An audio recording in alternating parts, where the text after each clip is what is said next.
আমি আজকে মিঠামইন উপজেলার হাওড়-বেষ্টিত একটি উপজেলা আমি আজকে এসেছি এখানে সরেজমিনে দেখতে যে আমাদের কৃষকরা আসলে বর্তমানে কি অবস্থার মধ্যে আছে। আমরা জানি যে আমাদের এই কিশোরগঞ্জ জেলার যে আমাদের বড় যে আবাদ করা হয়েছে প্রায় ১,০৪,৮০০ একর জায়গা হেক্টর জায়গা আমাদের আবাদ করা হয়েছে। সেই আবাদের মধ্যে আমরা প্রায় ৫১% পর্যন্ত আমরা ফসল কৃষকরা কাটতে পেরেছি।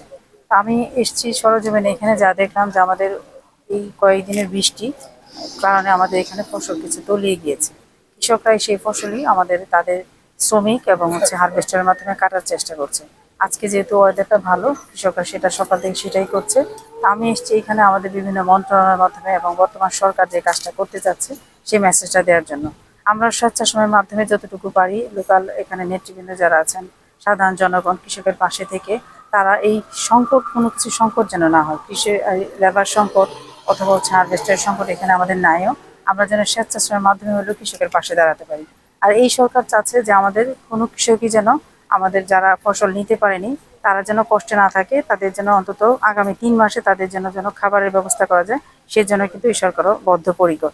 এবং আমাদের ক্ষতিগ্রস্ত কৃষকের একটা তালিকার কাজও আমরা করছি এখানে। সেক্ষেত্রে আমাদের উপজেলা নির্বাহী অফিসার, আমাদের এই উপজেলার সম্মানিত কৃষি অফিসার এবং আমাদের আরও যারা নেতৃবৃন্দ যারা আছেন তাদেরকে সম্মিলিত করেই আমাদের এই তালিকা করার কাজ চলছে।